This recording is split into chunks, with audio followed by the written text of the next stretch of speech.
கர்த்தருடைய பிரசனாமத்துக்கு ஸ்தோத்திரம். நம்ம இன்னைக்கு தியானிக்கிற வசனம் ரோமர் 15:7. நான் அந்த வசனத்தை வாசிக்கிறேன். ஆதலால் தேவனுக்கு மகிமை உண்டாக கிறிஸ்து நம்ம ஏற்றுக்கொண்டது போல நீங்களும் ஒருவரையொருவர் ஏற்றுக்கொள்ளுங்கள்.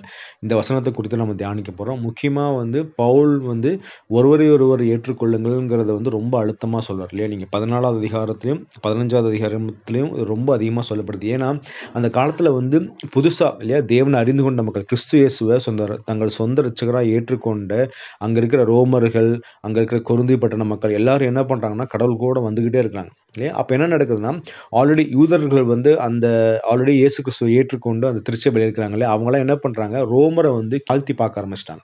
ரோமர் மக்களையும் சுற்றத்தில் இருக்கிற அந்த கிரேக்க மக்களையும் எப்படி பார்க்குறாங்கன்னா, அவங்கள தங்களோட குறைந்தவர்கள், விசுவாசத்துலேயும் சரி தேவனுக்கு பிரியமான காரியங்கள் செய்கிறதுலையும் தங்களை விட குறைந்தவர்கள்னு சொல்லி அவங்கள பார்க்குறாங்க. ஏன்னா அவங்க சொல்கிறாங்க இல்லையா, அதாவது அவங்க நல்ல நாள் பார்க்குறாங்க, இது தேவனுக்கு பிரியமில்லாத காரியம்.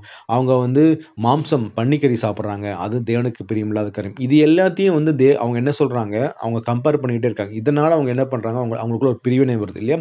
வசனம் அழகாக சொல்லுது, தேவனுடைய ராஜ்யம் புசிப்பும் குடிப்பும் அல்ல, அது நீதியும் சமாதானமும் பரிசுத்தாவியினால் உண்டாகும் சந்தோஷமா இருக்கிறது இல்லையா? ரோமர் 14:17 நீங்கள் வாசிங்கன்னா இருக்கும் இல்லையா? ஸோ இதை குறித்து இல்லை, தேவனுடைய ராஜ்யம் எப்படின்னா புசிப்பும் குடிப்பும் இல்லை, இதை குறித்து நம்ம கம்பேர் பண்ணிக்கிட்டு நம்மளை மற்றவங்கள நம்ம தாழ்த்தி பேசக்கூடாதுன்னு சொல்கிறாங்க இல்லையா? இப்போ நீங்கள் ஃபார் எக்ஸாம்பிள் இதை நீங்கள் நம்மளுடைய காலங்களை நீங்கள் எடுத்து பார்த்தீங்கன்னா, நிறைய சர்ச்சஸில் நம்ம நான் வெஜிடேரியன் பிரியாணிஸ் போகிறோம். ஃபார் எக்ஸாம்பிள் புதுசாக இயேசு கிறிஸ்துவை ஏற்றுக்கொண்ட மகன் உள்ளே வராரு வச்சுக்கோங்களேன். அவர் ஒரு நான்வெஜ் சாப்பிடாத மகன். அவர் உள்ள பார்க்கும்போது என்னடா இது இவங்க நான்வெஜ் சாப்பிட்றாங்க அப்படின்னு சொல்லி பார்க்கும்போது அவங்க அவங்களுக்கு அந்த பக்தி விருத்திக்கு இது இடையூறு உண்ற சான்சஸ் இருக்கு இல்லையா? அப்போ நம்ம என்ன பண்ணணும், வருகிற மக்களுக்கு நம்ம பக்தி விருத்தி குறைவுள்ள காரியங்கள் எதுவுமே பண்ணக்கூடாதுன்னு பவுல் சொல்றாரு. அதுதான் நம்மளும் பண்ணணும் இல்லையா? அவங்க நான்வெஜ் சாப்பிடலன்னா நம்மளும் நான்வெஜ் சாப்பிடாம இருக்கணும் ஆக்சுவலாக. ஏன்னா அதுதான் நம்மளை அவருடைய ஆத்மா தான் நமக்கு ரொம்ப முக்கியம். நம்ம சாப்பாடு புசிப்பு இதுக்கு முக்கியத்துவம் கொடுக்கவே கூடாது. அவங்க நான்வெஜ் சாப்பிடலையா, சரி நம்மளும் நான்வெஜ் சாப்பிடாம இருப்போம். அப்போதான் அந்த ஆத்மா பலவீனமா இருக்கு இல்லையா? அந்த ஆத்மாவை நம்ம பலமுள்ளதா ஆக்கிறதுக்கு தான் நமக்கு தேவன் நம்மளை கொடுத்துருக்காரு இல்லையா? ஏன்னா நம்ம நினைச்சு பாருங்களேன், நம்ம ஒரு காலத்துல இயேசு கிறிஸ்துவை ஏற்றுக்கொள்ளும் போது நம்ம எப்படி இருந்தோம் இல்லையா? உலகத்தின் காரியங்களுக்கு பின்னாடி சுற்றி கொண்டிருந்தோம்.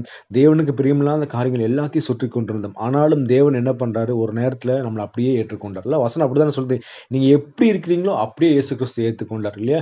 நீங்க இப்படி மாறுங்க, அப்படி மாறுங்க, நீங்க இப்படி வந்தாதான், இப்படி இந்த மாதிரி மாறினாதான் நான் ஏற்றுக்கொள்வேன், அப்படியெல்லாம் எதுவுமே இயேசு கிறிஸ்து சொல்லுவேன். நீ எப்படி இருக்கப்பா, நீ அப்படியே நீ உள்ளவா, நான் உன்னை ஏற்றுக்கொள்றேன். நீ என் கூட இருக்கும்போது நான் உன்னை கிளென்ஸ் பண்றேன். உன்னை தேவனுக்கு பிரியமில்லாத காரியங்கள் உங்கள்கிட்ட என்னெல்லாம் இருக்கோ நான் அதெல்லாம் வெளியே தள்ளுறேன் அப்படின்னு சொல்லி இயேசு கிறிஸ்து சொல்லி நம்மளை கிளென்ஸ் பண்ணார். அதை தான் பவுல் சொல்றாரு, அந்த மாதிரி நீங்க பண்ணுங்க, இந்த மாதிரி மார்க்க பேதங்கள்லாம் வச்சுக்கிட்டு சபைக்குள்ள வராதீங்கன்னு சொல்லி கடவுள் சொல்றாரு. ஏன்னா அவங்களுக்கு ஒரு காலத்துல வெளிச்சம் வரும். ஃபார் எக்ஸாம்பிள் நம்ம சண்டே கிளாஸ்ல படிக்கும்போது நம்ம அப்பா அம்மா சொல்லியிருப்பாங்களா, சண்டே கிளாஸ்ல வேதம் நிறைய படிப்பா, வேதத்துல அவ்வளோ பொக்கிஷங்கள் இருக்கு, தேவனுடைய இதயத்தை பார்க்க முடியும்னு சொல்லி நிறைய சொல்லியிருப்பாங்க. நம்ம அதெல்லாம் கேட்கவே மாட்டோம். ஆனா இந்த வயசுல வந்ததுக்கு அப்புறம் இப்பதான் நமக்கு புரியுது. ஏன்னா வேதத்தின் மகத்துவம் என்ன, அதுல எவ்வளோ எவ்வளோ ரகசியங்கள் இருக்கு, தேவனுடைய இதயத்தை பார்க்கலாங்கிற அந்த ஒரு வெளிச்சம் எப்போ வருதுன்னா இவ்வளோ காலங்கள் கழிச்சு தான் வருது.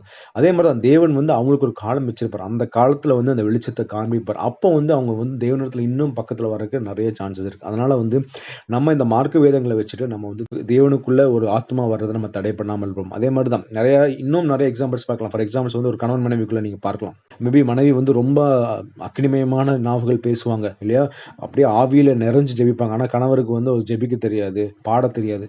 இதை நம்ம ஒரு குற்றமா எண்ணக்கூடாது இல்லையா? அவருடைய ஆவிக்குற வாழ்க்கையில இதெல்லாம் நம்ம சொல்லி அவரை மட்டுப்படுத்தி கர்த்தரிடத்துல நம்ம அவரை வர்றதை நம்ம தடுக்கக்கூடாது இல்லையா? அதுதான் பவுல் சொல்றாரு இல்லையா?